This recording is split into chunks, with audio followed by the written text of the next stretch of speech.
So, Sebastian, you have founded and currently are running a business called Cruva, which I think for most people still probably is known as UpTK, which was the Yes. name until very recently. I think around a month ago, you made a name change. What was the reason behind that? Yeah. So I mean, the reason was, looking ahead to the future, the vision of the company is to be the AI operating system for social commerce. And social commerce is not just going to be TikTok in the future. So having tick in the name just kind of tied us to TikTok, and just looking ahead, we want it to be, something that could be bigger than that. And so that was really like the driving force. And we figured, hey, let's make the name change. While we're still young, it's only, we've only been in business for a year and a half. And we'll only get bigger from here. And so if we bite the bullet now, we'll be thankful in a couple of years. Yeah, makes sense. Even though it's always hard to do that kind of rebranding when people have gotten to know your brand, even though it's only been 1.5 years. Certainly better now than later in the future, but I'm sure there was a little bit of work to be done to educate consumers, existing and future. Did you do some publicity around it, or how did you go about that? Yeah, we got, we had some articles written, we did a lot of marketing around it, but we still had, people had thought I'd sold the company. They were like, "Oh, you sold already?" I was like, "No, no, no, no, no, no, no. We just rebranded. Don't worry. Don't worry. It's still the same team." Yeah, there were definitely some funny interactions. You weren't like, oh, I wish I had already exited and Yeah. scaled it Yeah. to that level. Yeah, exactly. Yeah, exactly. Nice. But do you already see signs for other platforms to enter the race with TikTok Shop, or is that more that you're just setting yourself up for a success in the future? Yeah, I mean, I think there's absolutely going to be more platforms. YouTube Shopping has already come out with the infrastructure. It's not as built out as TikTok Shop is. It's not closed loop like TikTok Shop is, which is kind of what makes TikTok Shop so powerful. But Meta is also developing. So like it's going to be everywhere, right? It's going to be everywhere. We see things like Whatnot is it going to integrate with Shopify, I'm sure, and you'll be able to sell products through there. So all of these platforms they have to, right? They just absolutely have to. And so it's going to be exciting to see, and we feel like we're really well positioned to kind of be at the forefront. And how far into the future do you think that still is, that the really large players like Meta and YouTube mainly will enter that race? Because, I mean, Meta had this time period where they were actually doing that, right? With like Yep. live shopping functionalities and also more functionalities around checkout. And then they actually shut that down. When do you think they're going to reverse that and actually go all out war on TikTok Shop? Yeah, I think we'll see more signs of it in the next like 12 months, definitely. I mean, there's already infrastructure on Meta now to search for influencers. I think we will absolutely see it in the next 12 months. Yeah, I mean, will be exciting. And at the same time, I almost feel like now it's so nice that almost everything is in TikTok Shop, right? It's the dominant platform, which in a way makes it much easier to work in this field for brands that are actually getting seriously into social commerce, because you only have to focus your resources on that and maybe something like Whatnot if that's your kind of niche. But for the most part, it's TikTok Shop. And Yeah. once all the other platforms join the race, it's going to get so much more fragmented and so much more complicated to actually pick and choose or do all of the above. Like, how do you think that's going to play out? Well, it's going to be so fragmented. It's going to be so incredibly difficult to run these programs at scale on all the platforms. And by like that's the opportunity for us is to be that kind of solution where we can pull in data from every single channel, aggregate it, and then basically allow you to kind of manage all of those affiliates and manage that social commerce program all in one hub. So as much as yes, it's going to be kind of scary and it's going to be a huge just categorical shift in the market. That's the opportunity. When things change, that's where there's opportunity for vendors like ourselves, for service providers and softwares, but also for brands. Right? When there's all this chaos, that's where the brands thrive. I mean, look at the brands who have just succeeded on TikTok Shop. Right? Goalie, Mary Ruth's, Comfort Clothing, Tarte, Sashu, all of these mega brands have just been able to scale so aggressively thanks to TikTok Shop because they were early. because they capitalized on the momentum early. Yeah, I think it's also going to be fantastic for brands who kind of missed that first wave, right? They can then come in on, let's say, Instagram or maybe YouTube shopping and ride that new first wave on a new platform because even though they're not yet on TikTok Shop, maybe they can just do what already is working on TikTok Shop and copy that success formula of other previous brands like the ones you just mentioned and do it on another platform. Absolutely, yeah, and, but, I mean, it's still early on Shop, you know? It's still early, like, I think the majority of kind of these, like, legacy brands still aren't on the platform, we're starting to see these kind of big names creep up. This Q4 was big, but it's still so early. Yeah, also now that we saw with the live events some really big names during Black Friday with Kim Kardashian, for example. iShowSpeed had Yep. a huge live. It's going to be really interesting, not just on the brand side, but also on the creator side, on the affiliate space, which is where you're the expert. It's going to be really fascinating to see if some really big names just turn their entire presence on the platform into essentially being an affiliate. Do you already Yeah. see signs of that, or is that maybe still too early? Yeah, you definitely see signs of it. Like you said, Kim Kardashian and iShowSpeed, two of the biggest influencers in the world getting on TikTok Shop. So that's like there's never been a bigger growth signal than that.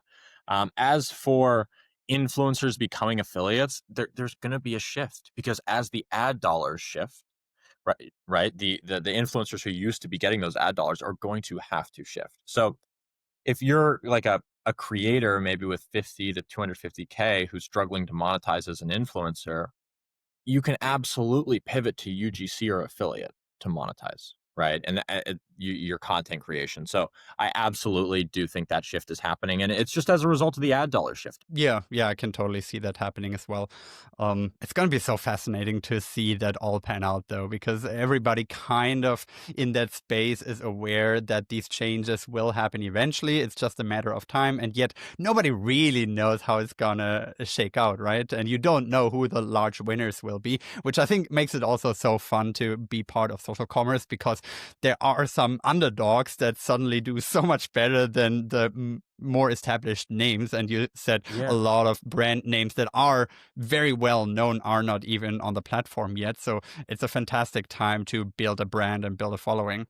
Exactly. I mean, it's akin to the kind of Amazon gold rush where we saw these Amazon native brands be able to take real market share by being early and by being experts on Amazon, right? They built their businesses on Amazon and they did it while the big players were out in retail and, on Shopify and on these other channels.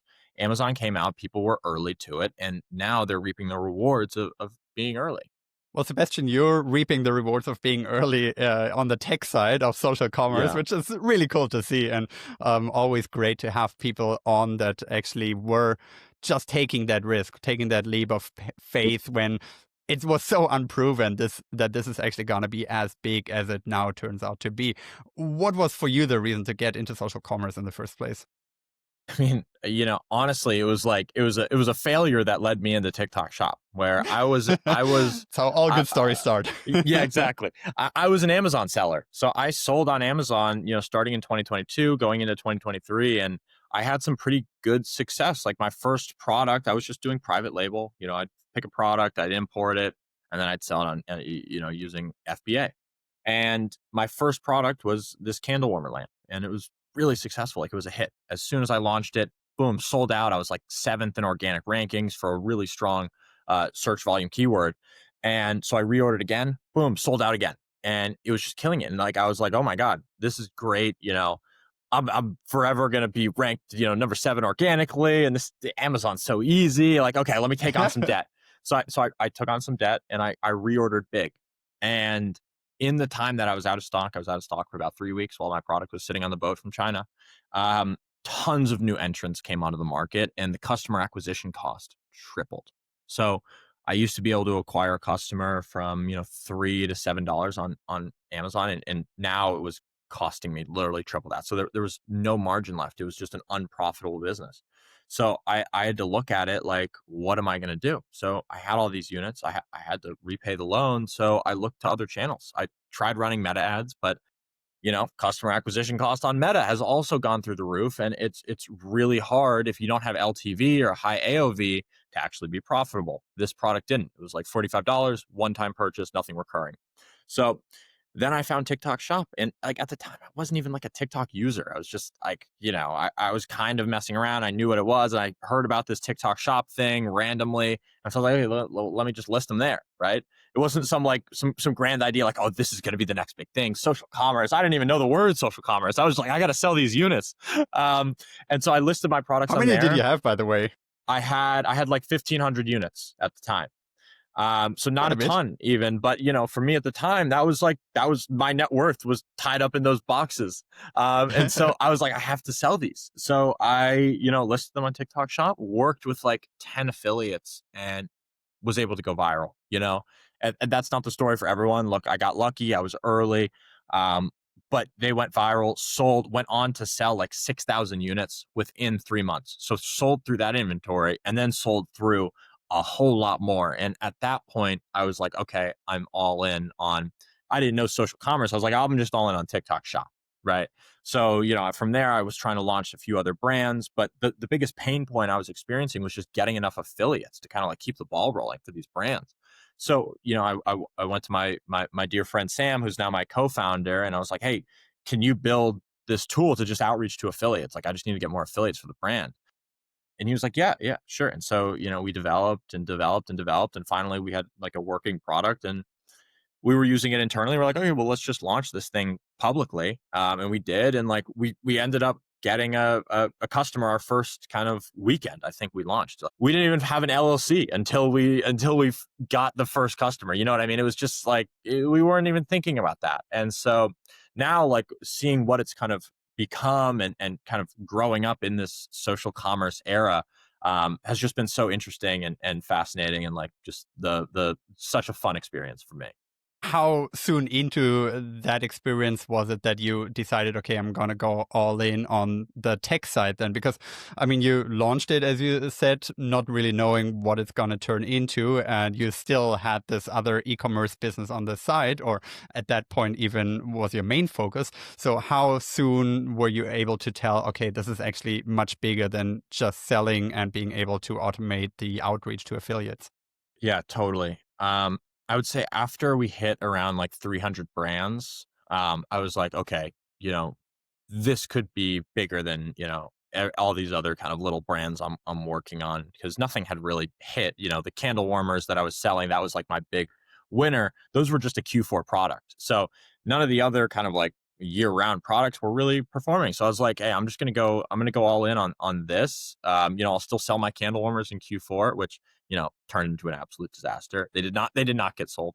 Um, ended up costing me tens of thousands over the coming years. It is so, that's another story. But yeah, so I would say like it really started to ramp up, and we got a ton of brands like really quickly. People just love the platform, and so pretty early on, I was like, okay, I just need to commit to this. I can't have split focus. And so, we just kind of went all in and, obviously now it's kind of worked out. And the first brands that you signed up, was that just organically? Was it word of mouth? Did you do any promotion around it on brands that Yeah. were already on TikTok? Like, how did that go about? Yeah. I mean, what's so funny is like my business development for me in the early days of UpTK, now Cruva, was literally going and like commenting on YouTube videos and like joining courses and commenting on Reddit threads. Like, oh, have you tried this tool? Have you tried this tool? Like literally that's what it was. I didn't know how to run a software company. I didn't know I didn't know I was a tech founder. People asked me what I did. I was like, oh, like I just sell software. I didn't know like you needed to say like, oh, I have a tech startup. That's what you say. I didn't know any of this. That's all Right. the cool kids say. Exactly. You know what I mean? Like that wasn't me. I was like a scrappy, like I was just like a hustler. I was just hustling. I would find these products and I would sell these products through whatever means. And so that's how I grew up and that's how I always was. And so like when it came to starting Cruva and marketing Cruva, it was like I just did like the scrappy things. I didn't know like how to build like a sales funnel. You know what I mean? And all these things that I've learned through this experience. But it has been a learning experience, but that was the business development, was me going and commenting on YouTube videos about TikTok Shop. It's also so funny because now you're actually running a tool that is literally used to build sales funnels, right? Yeah. And you Yeah, didn't know what a sales funnel was, I had no idea. selling that Yeah, tool. exactly. So were you pretending to be someone else when you were commenting in these threads? Like, Of oh, I have course. used this tool, I can recommend it. Or were you actually Yes. like, hey, I built this myself? And No, try it of out? course. I was like, yeah, no, this tool is great. I've used it to sell all my candle warmers or something along those lines. Well, it's not a lie. Exactly. Yeah. Yeah. And by the way, like, I did a LinkedIn post about this because it was so funny, but we had a 9-figure brand who came to us, and I was like, hey, where'd you hear about us? He's like, oh, like, I saw a Reddit thread about you guys. And he's like, I don't know who posted it, but it was great. And I was like, who could have posted that? You're like, I might have an idea who posted it. Yeah, that might be an idea. But honestly, I mean, that's, as I said, the coolest stories to hear, failures to hear, early day startup struggles, and also for people who are in that space right now. And I think a lot of people are, especially in this social commerce field. They're just trying to make it, right? They're trying to figure out what works. And it's so brand new that almost nobody really has a clue what works. And then the platform and the algorithm shifts make it hard to use tactics that worked 3 months ago because they might not work anymore. So I think having these stories of people who are, just winging it and kind of going out and hustling until something clicks is fantastic to share. Yeah. Yeah. No, absolutely. Yeah. It is absolutely that. You hustle until something clicks. Yeah, exactly. Before this podcast, I was doing a YouTube channel that I grew over time, but I remember the first 100 subscribers took me forever to reach. And basically what cracked that milestone was commenting on other YouTube videos and being like, oh, wow, this is a great video. I'm going to implement that in my upcoming video. And then just hoping that people find my channel through these comments. Exactly. And it worked for the first 100. I mean, that's how you get to start, right? Exactly. What issues, I mean, obviously you mentioned that you were selling your product and having a hard time reaching out to enough affiliates, but were there any specific problems that you saw in the process that you just felt like needed to be fixed by any software, and then you just happened to be the one eventually building it with your co-founder? Or was it more like, okay, this is a cool tool and let's see if there's any use for it? No, it was absolutely like, you couldn't reach out to enough affiliates if you just, were on TikTok Shop. I had VAs, I would have virtual assistants just reaching out to affiliates all day. I was like, this can be this can be automated. And so that was like, and if you look back to the first demos of Cruva, it was like, the ugliest platform, you could possibly imagine, right? Because we just solved one acute pain point, right? And then from there, as I built my brands, we really iterated it where it was like, okay, I want to be able to send a creator brief to all of our new affiliates, right? To show them, hey, this is what already went viral. Like, go try and recreate this. And so then we built that, and brands absolutely love that. And then we were like, okay, well, what if we could message the affiliates as soon as they got their first sale, right? And like reward them, give them a congratulations. And then, so we built that, right? And like we just constantly iterated by, at first just feedback from me being out there selling. And then now, of course, just like listening to our customers. I still do every onboarding myself. And I hear the pain points. We try and like really stay close to the customer so we understand like what's actually going on in the market that we can solve. That is so valuable. And I mean, the fact that you had your own brands and you would use Cruva or UpTK in the time to use the software and optimize your flow and your way of reaching out to affiliates. I mean, that must be so valuable insight as opposed to somebody who just, sees a way to maybe make money selling software and they're like, oh, okay, let's make this tool. But they don't have the deep knowledge, right? I mean, they have superficial insight into the market probably when they build such a tool, but it's not like they have had their own brands and came across these pain points that you then went out to solve. Yeah, exactly. And I think that's one of the things that kind of separates us from, our competitors, that, I lived that experience. I know what it's like to be that brand founder, selling on TikTok Shop, and it's hard. And you have to be like very scrappy. And and you have to be constantly shifting and ready to shift because the market's always moving, as you mentioned. Now there are a couple of tools that do similar things like Cruva. Were there any tools when you first launched, or were you the Yeah. first one out there? No, we were late to the market. There were already these tools. We didn't like them. We didn't like them. we didn't think they we didn't think they had all the functionality, and we just thought we could do better. Because again, like I was a seller, so I tried them, and I just thought, hey, we can do better than this. And so we were late to market. We were really behind, the competition, and now, like in the past like 8 months, we've really gained a ton of market share, and all mainly through word of mouth because we feel like we've just built the best tool on the market. What were the tools that already existed and that you didn't like? You maybe don't want to badmouth them, but like now I'm, for example, aware of UK. I am aware of Reacher. Were they already up and running back then, or did they come in after you? Yeah, so Yuka and Reacher were kind of like first to market. There was another one called RippyBot at the time that was also like really, really early. I think RippyBot was actually the first, and I don't know what happened to them. They kind of just fizzled out. But we were really like we were last to market. It's so funny. Like in those early days, it was like when because there were like a million bots, right? I mean, there were a million at the time. Like, and there were bots launching left and right. There were new bots launching. There were maybe like 20. And so like when Yuka, I remember I believe they joined our Discord server, and just like knowing that they knew who we were, like they knew we existed, was like, oh, this is so cool. Like we're actually like, they know we exist. You know what I mean? Like we're obviously doing something right. It was just so funny back in the day. So like now, obviously, we have a good relationship with their team.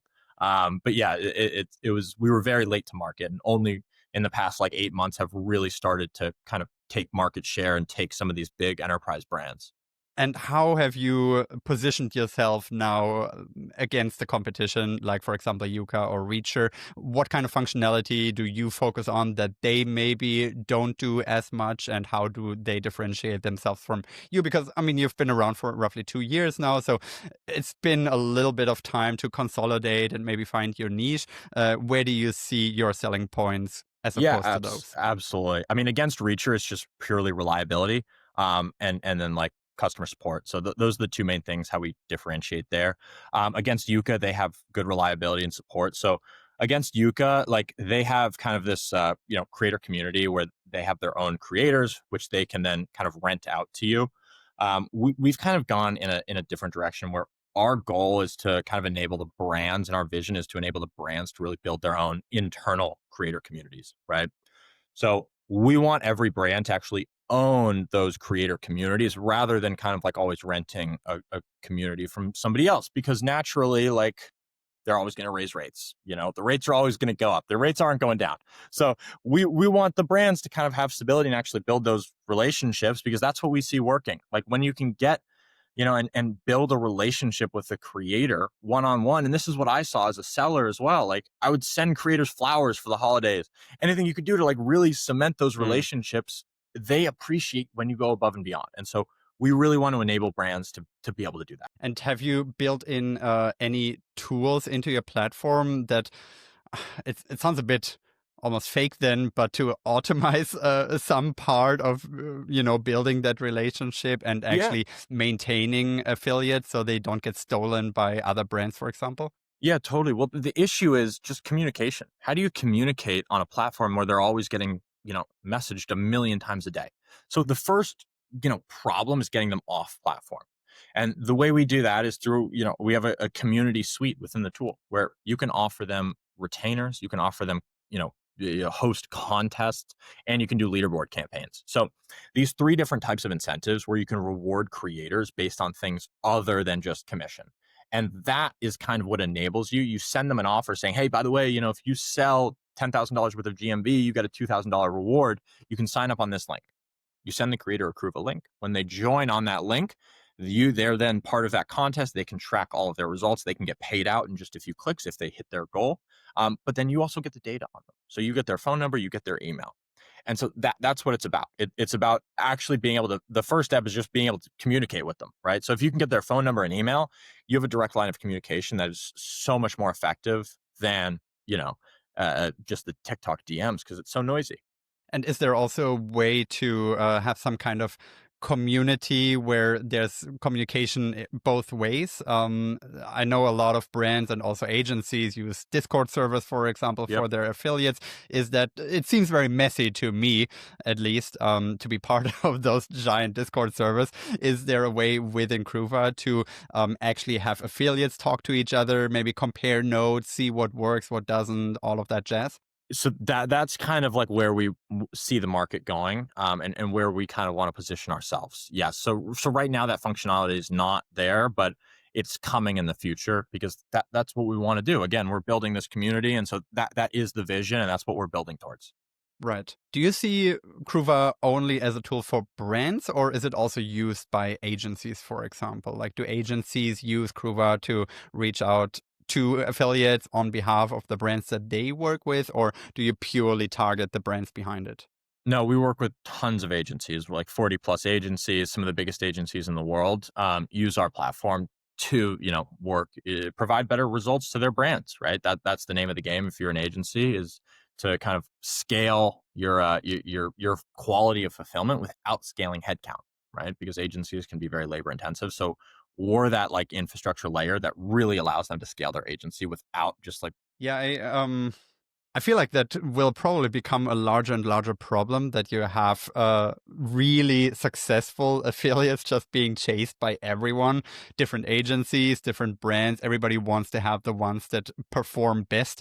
Do you have anything in mind for your platform in the future, or maybe already built in now, that can help retain those besides the tools that you already mentioned with leaderboards and rewards? Yeah, I mean, at the end of the day, it's relationships. So I can't automate a relationship. You can't. So if you want to retain an affiliate on another level, and you want to separate yourself, every brand can offer, incentives. Not every brand can actually build a relationship one-on-one. And so if you want to retain an affiliate, unfortunately, there's nothing I can do. You need to go out there and build that relationships, right? And it's incentives and relationships. But if you're able to have a phone call with an affiliate, if you're able to text them personally and they answer, like, that's priceless. They're gonna respect, if you respect them, they respect you, and you're able to build like an amazing, business relationship where you're both supporting each other. That's what TikTok Shop's about. That is absolutely what TikTok Shop is about, is building, affiliate communities. Like the one and done affiliates, they're hard to work with, and it's really hard to be profitable with them. If they're not making multiple videos, it just makes your life really hard because your only lever to pull is send more samples, and samples are expensive. So you got to pay for cost of goods, you got to pay for shipping. So if that's your only lever, it's going to be hard to be profitable. So what we see, the brands that are winning, they're retaining their creators, right? They're getting multiple videos from them. And so it's incentives, yes. So contests, leaderboards, whatever you can do to incentivize them properly, but it's relationships as well. Yeah, it's so fascinating that that's probably gonna be a pretty important job in the future in that space, that you just have someone who is essentially managing your affiliate network and Totally. building those relationships and maintaining those relationships. And in a way, I find that a beautiful thing, because I feel like in the last 10, 15 years with social media and e-commerce, etc., it's become so automized in a way, and personal relationships seem to matter less and less. And now it seems to go a little bit in the other direction, where it's really about the personal relationship. And sure, there are tools like yours that can be used to do that at scale to some extent, but in the end, you still need someone who is building those relationships, who is nurturing it, who's putting in the time and effort, and actually, as you said, sending flowers for the holidays. Yes. I mean, that goes such a long way, and it's a beautiful Yes. thing that seems to make a comeback. Yeah, it really does go a long way. And like at the end of the day, the personal touch, nothing can beat that. People want to feel seen. People want to feel seen. Yeah, I can also imagine for you as a founder that that's really satisfying, that that's essentially what makes your tool successful. If you want to use it the best possible way, you have to put in that extra effort, that extra little touch of humanity and caring, and Yes. building that loyalty. Absolutely. And by the way, like, this is something I pride myself on as a founder. I talk with every single one of our brands, and every single one of our brands know that they can reach out to me and probably get a response within 5 minutes normally. Every single one across the board, whether agency, brand, little, big, whatever. And so like that level of care is what makes a difference. Yeah, couldn't agree more. And also, it's so cool when it's genuine, like it clearly is with you and your company. And then hopefully also with the brands that use your tool. Yeah. You have giants like Amazon, for example, who pride themselves in customer care and customer comes first and all of that. And sure, like same day shipping, you can interpret as really caring about the customer, but it's not the same feeling as getting flowers for your special days. Totally. Yeah. Um, do you see yourself and Cruva working in the future also with like live shopping more and more, like live shopping hosts, for example, that I know right now are really in demand? Maybe also the possibility to actually have a roster of agencies that you can pick from as a brand to make it less focused on only the affiliate side of social commerce? Yeah, totally. So I mean, I'm super excited about live. It's just it's a really fun space, and it's just so exciting because it's so new, and the playbook is there from China, and so just watching it grow and develop, I just feel like it's an inevitability that it becomes big in the U.S. It's just about waiting until kind of the consumer behavior actually shifts. And so within our platform, we actually just shipped about 2 weeks ago a full live suite. So within, Nice. again, on the point of differentiation, nobody else has this. So you can now search for live hosts using AI. So you can say, hey, I want, you know, girls age 35 to 45 who have dogs and have generated 10K in live GMV. And boom, it'll spit out a list of potential live hosts for your brand, which you can then reach out to in one click. You can now track all of your lives in one place, one dashboard. And then you can also do conditional logic to reach back out to potential live hosts who have maybe fallen off. So let's say you had a live host who generated some sales, but now they haven't gone live in 10 days. You can set up an automation to reach out to them and just check in, right? So we've just shipped all of this in the past kind of few weeks. And then on top of that, one other thing I forgot to mention is within the contests and the leaderboards, you can now reward creators for hitting live milestones. So you can say, hey, we have one contest for our video first creators, but we also have another contest for our live first creators where, hey, if you generate $10,000 on a live stream or live streams over the course of a month, you get XYZ result. I wasn't aware of that functionality. That's really cool. And I think that's very necessary as live becomes bigger and bigger. How do you even filter out people that do lives on a regular basis? Is that something that you can pull, that they go live a certain cadence, or how did you find those? Yeah, well, frankly, what we found is live GMV is really kind of the only thing that matters, because like if they do a good amount in live GMV, it just means they're a live creator. So just looking at like their live GMV versus their general GMV, if the live GMV is all of the general GMV, that's a live creator, and there's a lot of them out there, and it's an underserved market. Brands aren't actually reaching out to them as much to do lives because the capabilities only exist as of again 2 weeks ago. Yeah, that's a smart insight. I think probably nobody before you launched that feature had any insights into how much live sellers were doing, and they certainly weren't able to filter for it and then reach out to them, right? Yeah, exactly. Wow. That is amazing. I'm not sure if, as of now, people are aware that that exists because it seems like for people and brands that are really going hard on live shopping and want to double down on it, that is a functionality that's pretty much a must-have if you want to be serious about Yes, it. an absolute must have. Agreed. Yeah.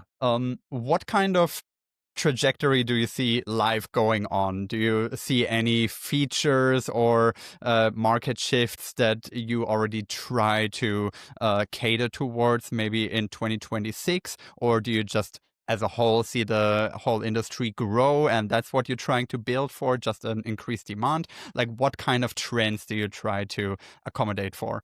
Yeah, well, I mean, it's so hard to predict when it comes to shop because everything changes so quickly. But what I will say is shop has pushed live really, really aggressively.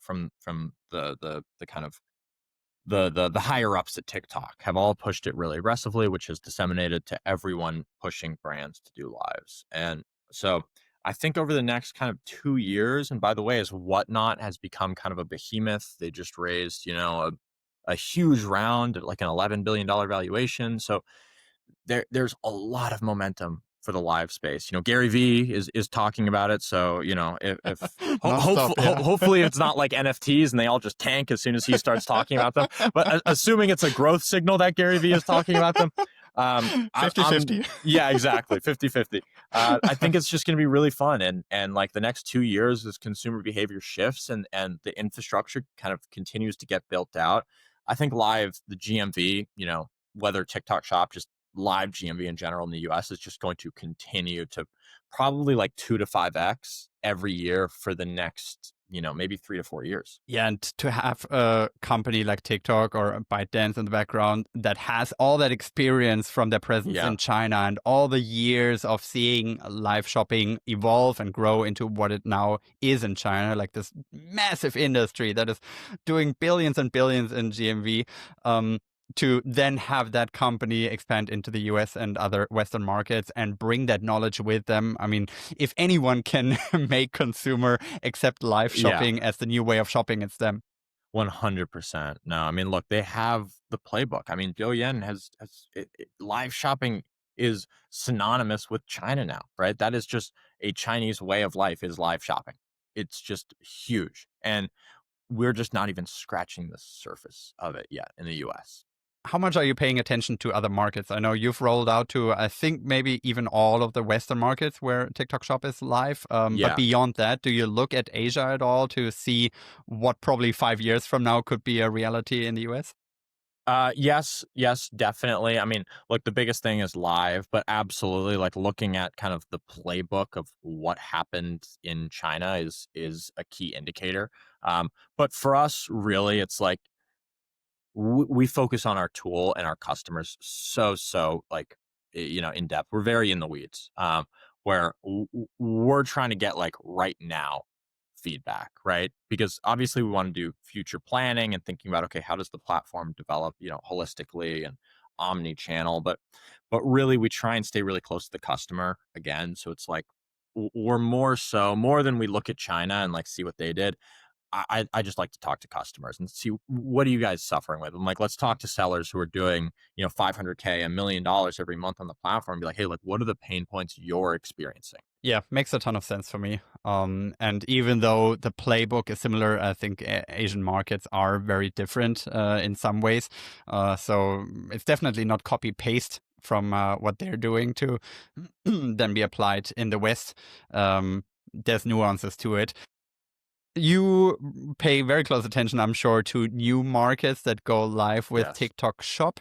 How quickly do you usually enter the market once TikTok Shop enters a market? And how quickly are you even able to roll out with language translation, etc., and then also building up the roster of affiliates that is needed to make your tool work?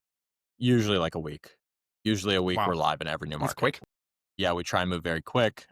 We've, I think we're basically dominating the UK market. We have about 7 out of the top 10 TikTok Shop agency partners in the UK, as well as hundreds of brands. We have a great relationship with TikTok out there. We have the biggest agency in Germany, as well as like tons of other agencies, great agencies across, the rest of Europe, although Germany is the biggest market in Europe.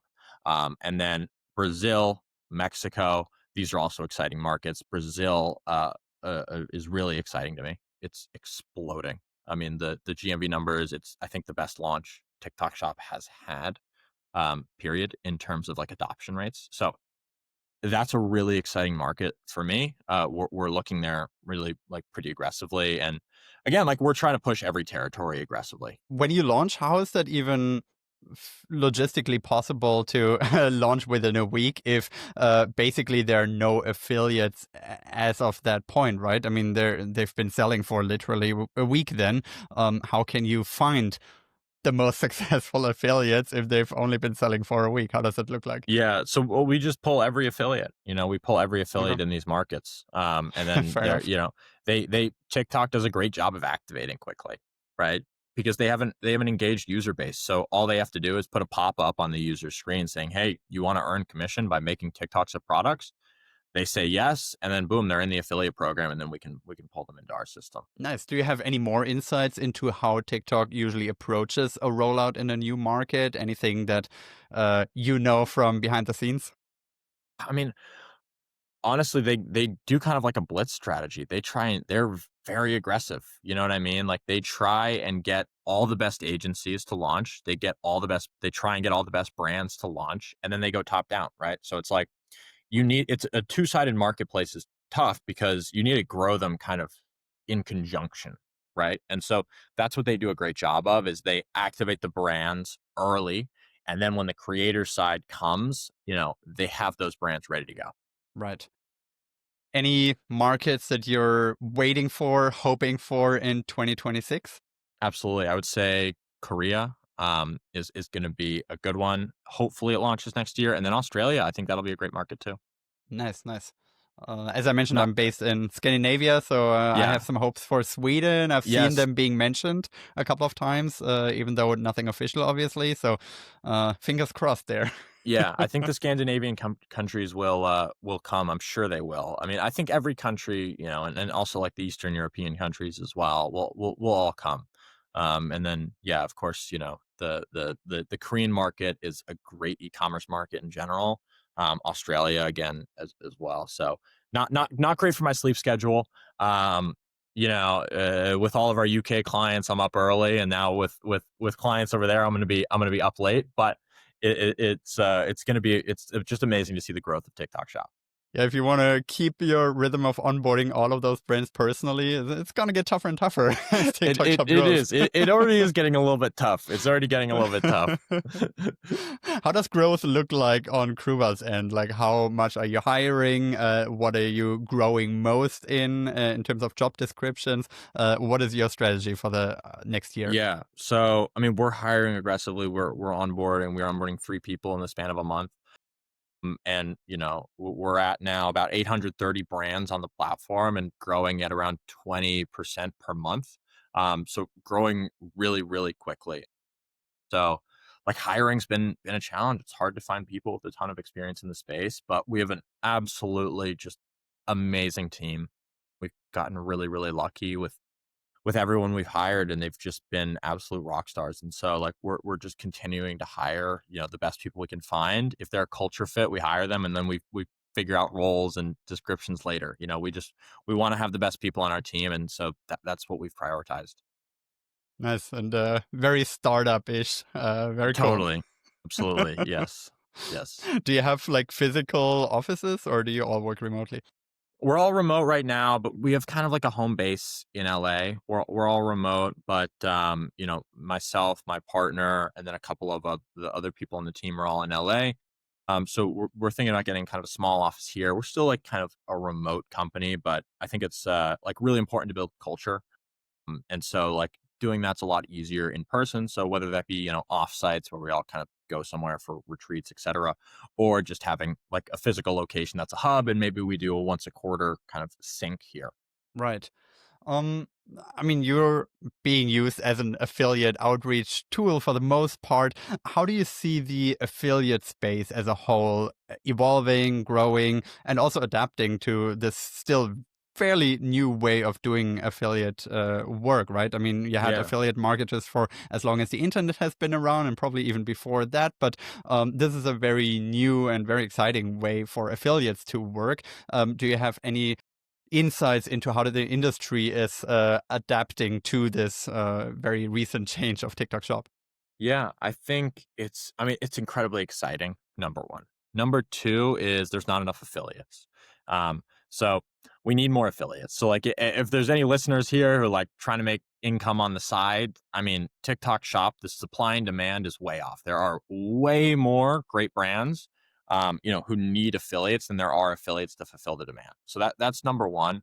Number two, I think this is a shift in where the ad dollars will go over the next kind of 3 to 5 years.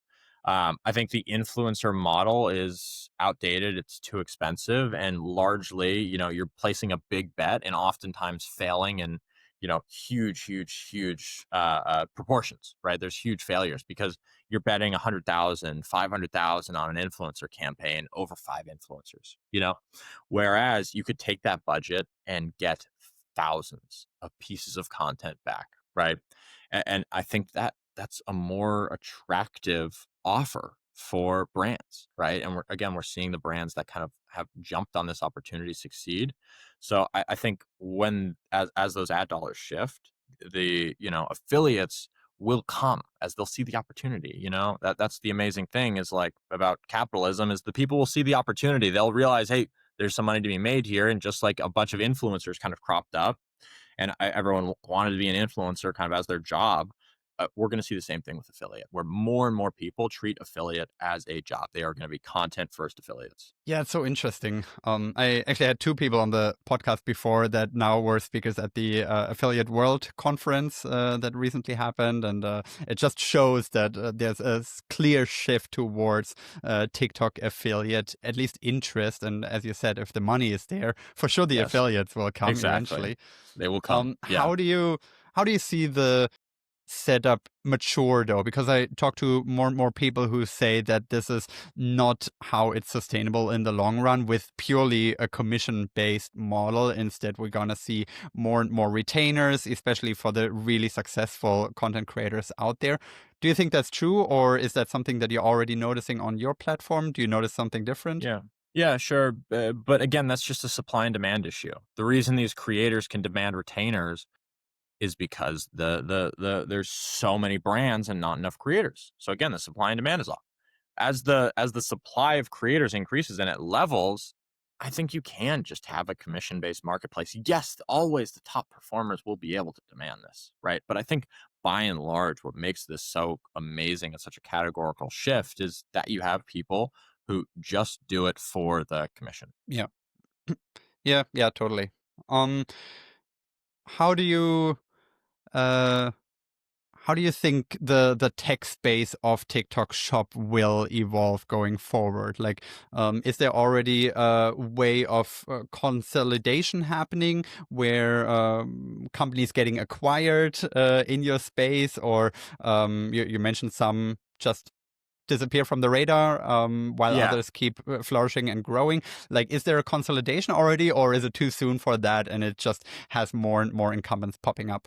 Yeah, it's just too soon for that. There's not many new player. There are new players popping up, but it's more so like, Fastmoss has launched an outreach tool. You know what I mean? And like, it'll Right. never be as good as our tool because that's not what they do. And we have Fastmoss like analytics on our tool, but again, they'll never be on the level of Fastmoss. So there's kind of like this shift where like everyone's kind of going down the same line of like building the everything solution.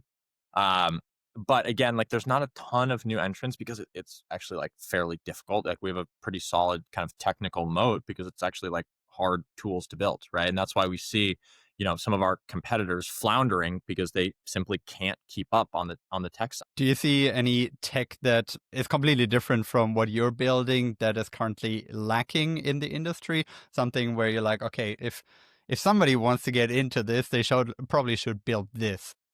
Yeah, I would say like profit tools, like things that give brands kind of access to like in-depth profit analytics, just like there's a ton of them for Amazon. There's some now for TikTok Shop, but I think it's a largely untapped market. Okay. Okay. Anything else that comes to mind, or is it mostly covering the funnel as it is existing today?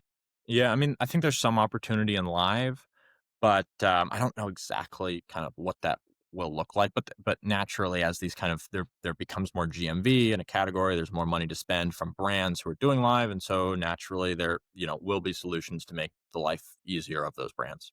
Yeah, I recently talked to the CEO of a company called Stickler. I'm not sure if you're familiar with them. I have not, They no. build software for exactly that, for Yeah, lives, where they help with scripting. They help to got it. keep the host on track, and also, of course, collect all the data. And actually lets you compare your data to the data of competitors. So you can, if they're using the same tool, you can actually see their conversion rate or their Wow. retention. So I think it's neat to have these platforms because Yeah. you have so much insight into what everyone else is doing, right? As opposed to just looking at what your brand is doing. And you Yeah. can't even really compare because there's so few data points that other brands are sharing for obvious reasons. Absolutely. Yeah, I completely agree. I think you're actually sitting there on a gold mine potentially to put all of that data, Yeah, of course, anonymized out there in a way of playbook or I don't know, a separate exactly. tool that you could build for that. Like it's a lot of data that you must have access to that nobody else in Yeah. the world probably has.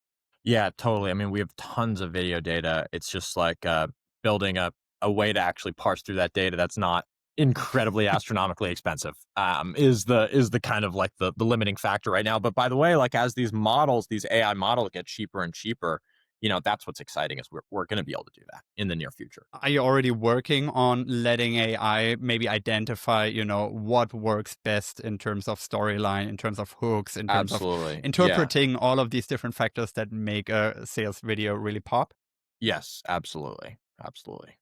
Yeah, it's going to be so interesting to actually have all of that broken down very granularly because right now probably for the creators a little bit less so, but for somebody like me who is more on the outside, it seems like so much of it is just guesswork. You don't really know what is gonna stick with the I people who know. are watching. And that's why you need so many creators and so many videos, right? Because you can never just pick 10 and say, okay, 5 of these are gonna go viral. You need like 1,000 and then you have like 50 Exactly. or 100 that will do really well. Yep. So much of it is a volume game. You're absolutely right. Yeah, I mean it's gonna be super fascinating how that evolves over time.